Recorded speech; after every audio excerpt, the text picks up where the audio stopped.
มาแบบสวยเกินมาส่องกระจกไหนไปเลยเอาม้าเหรอ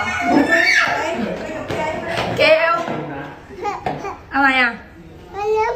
ไหนเกลอะไรไหนม้าใหม่หรอเขาซ่อมม้าเหรอรู้ได้ไงรู้ได้ไงเกลวันนี้ก่อนไหม